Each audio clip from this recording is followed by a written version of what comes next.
Morning, কেমন আছো তোমরা সবাই? আমরা খুব ভালো আছি। আর আজ হলো সোমবার, কিন্তু আজ ছেলের স্কুল নেই, আসলে ওদের কাল থেকে তো এক্সাম, তাই আজকে স্টাডি লিভ দিয়েছে। আর আমি তাই জন্য সকালবেলায় উঠেই আগে স্নান করে নিয়েছি। কারণ কি, আগে স্নান করে রান্নাটা আমি ঝটপট সেরে নেবো। ঘুমাচ্ছে ছেলে এখন, আর ও উঠলে দেন ওকে নিয়েও তো একটু বসতে হবে। আর যতই হোক এক্সাম, যদিও ওদের অত চাপ নেই, কিন্তু তাও একটু প্র্যাকটিস করানো এই আর কি। আর সরস্বতী এখানের ওয়েদারটাও না খুব একটা ভালো নেই, মানে হালকা মেঘ মেঘ করে রয়েছে, আর ঠান্ডাটাও কিন্তু রয়েছে। তো বলছে তো সরস্বতী পুজোর আগে বৃষ্টি হবে, আবার ঠান্ডাটা নাকি পড়বে আর একবার। তো সত্যি কথা আর ভালো লাগছে না, মানে এখানে রোদ উঠছিল ঠিকই, কিন্তু ঠান্ডাটা ছিল। কিন্তু তাও কি, রোদটা তো উঠছিল, বাট এই যা ওয়েদার, আর ভালো লাগছে না। ঠান্ডাটা যেতে পারলেই বাঁচি। তো যাই হোক, কিছু করার নেই, যখন যাওয়ার তখনই যাবে। কিন্তু আজকে না তোমাদের সাথে একটা দারুণ রেসিপি আমি শেয়ার করব। শীতকালে মানে আমলার আচার। আর এই আমলাটা তো শীতকালেই পাওয়া যায়। তো যে মানে যেভাবেই হোক, এটা কিন্তু খাওয়া উচিত। আমলা খুবই ভালো, স্কিনের জন্য বলো, চুলের জন্য বলো, খুব ভালো। তো আমলার আচার আজকে আমি করে দেখাবো, গুড় দিয়ে একটু টক ঝাল মিষ্টি আচার। তো ব্লগটা না শেষ অবধি দেখতে থাকো, আশা করি তোমাদের ভালো লাগবে। আর আজকে সারাদিন কি কি করব সবটাই তোমাদের সাথে শেয়ার করার চেষ্টা করব। তো সাথে থাকো, চলো কাজগুলো সেরে নেওয়া যাক।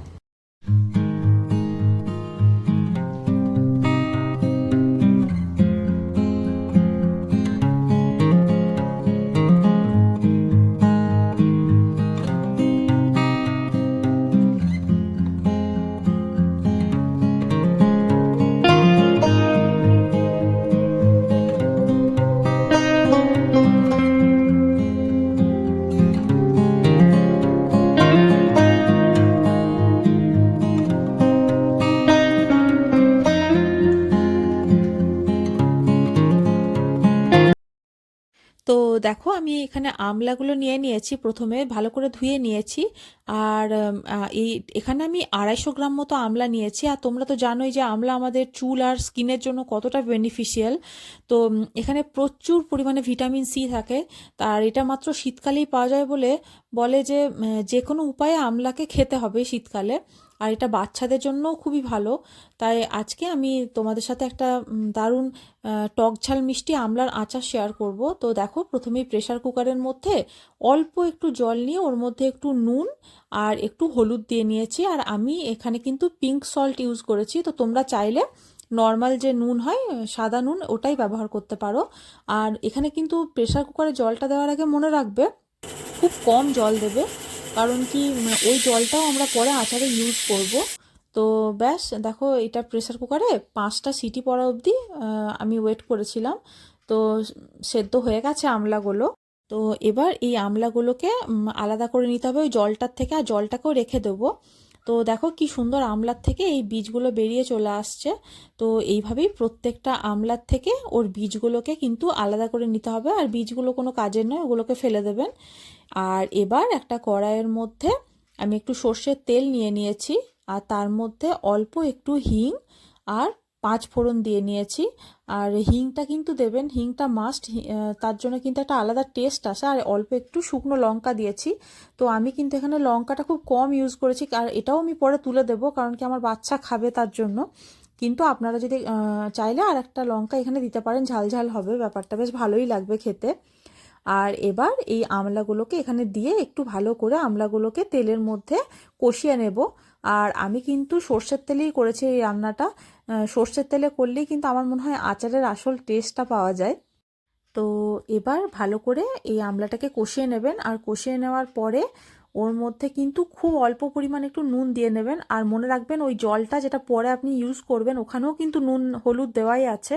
তো নুনটা কিন্তু একটু দেখে দেবেন।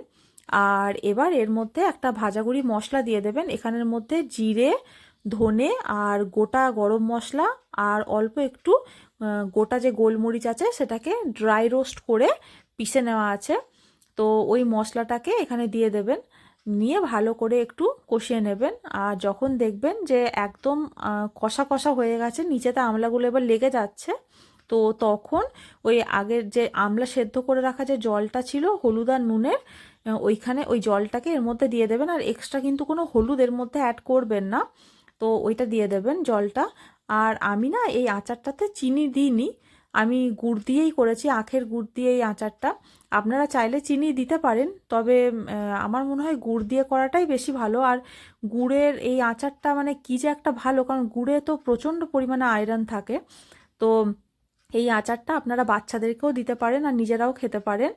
আর এটাকে কিন্তু স্টোর করেও রেখে দিতে পারেন, যদি ফ্রিজে রাখেন তাহলে মোটামুটি আপনি 2-3 মাস এটাকে স্টোর করে ফ্রিজে রেখে খেতে পারবেন। তো এবার দেখুন গুড়টাকে দিয়ে ভালো করে এই গুড়টার মধ্যে আমলাটাকে এইভাবে স্ম্যাশ করে নেব।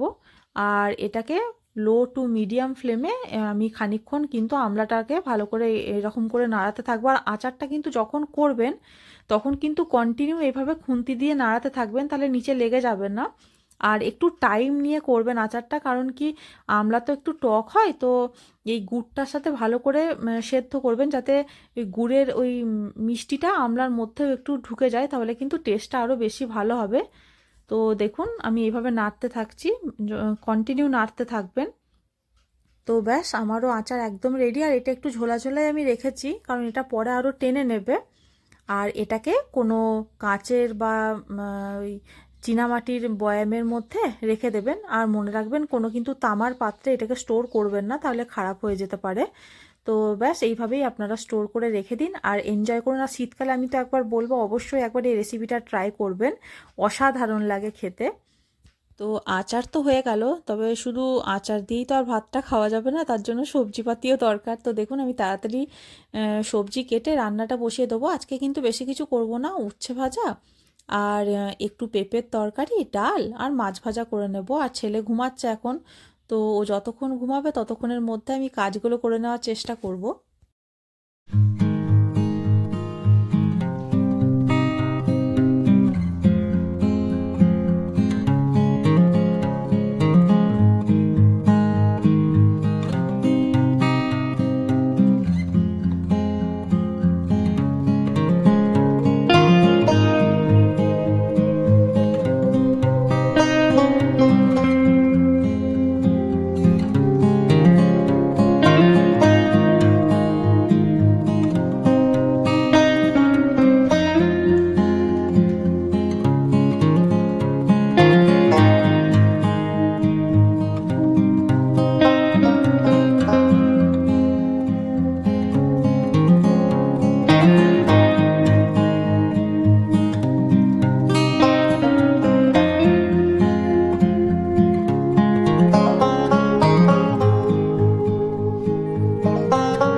What is this?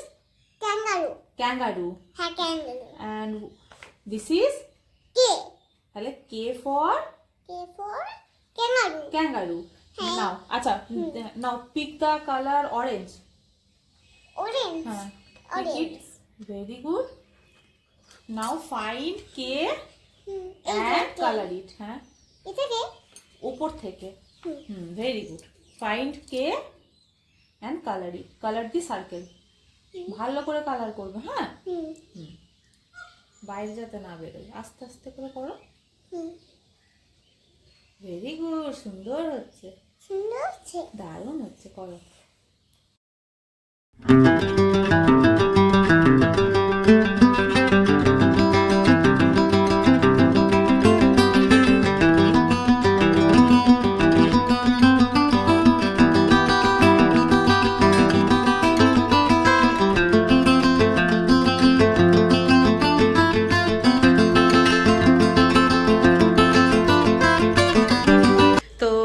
ছেলেকে স্নান করিয়ে দিয়েছি, আর ছেলে আর আমি না একটু শপিংয়ে যাচ্ছি।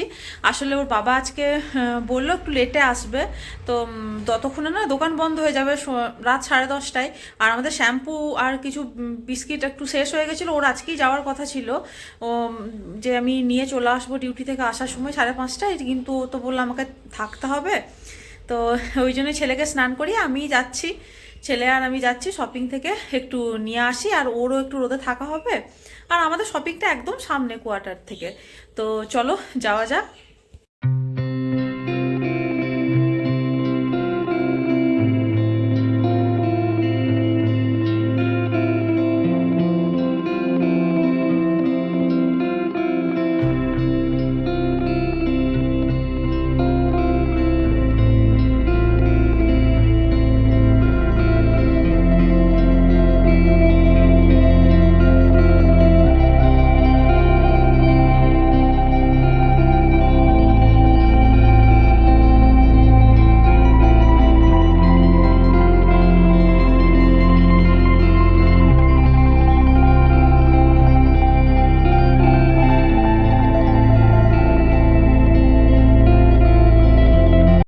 এই যে দেখতেই পাচ্ছ সবজিগুলো সব আমি ধুয়ে একদম পরিষ্কার করে রেখে দিয়েছি, সবজি আর ফলগুলোকে।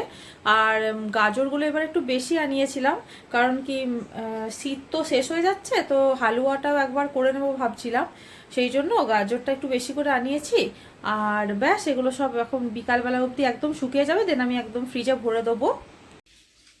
তো আমার কাজ মোটামুটি সব কমপ্লিট হয়ে গেছে। আর সবজিগুলো সব ধুয়ে রেখে দিয়েছি, ফলগুলো সবজিগুলো এবার আমি ফ্রিজে বিকালে তো ঢুকিয়েই নেব। আর এবার ওকে আমি ঘুম পাড়াবো। তো যতক্ষণ না ওকে ঘুম পাড়াবো ততক্ষণ ও বদমাইশি করেই যাবে, এই যে দাঁড়িয়ে রয়েছে। আর ব্যাস, তো এইভাবেই আমি আমার দিনটা কাটালাম। আর যদি তোমাদের আমার ব্লগ ভালো লাগছে তাহলে প্লিজ আমার চ্যানেলটাকে একটা সাবস্ক্রাইব করে দিও। আবার দেখা হচ্ছে নেক্সট ব্লগে, ততক্ষণের জন্য বাই। বাই।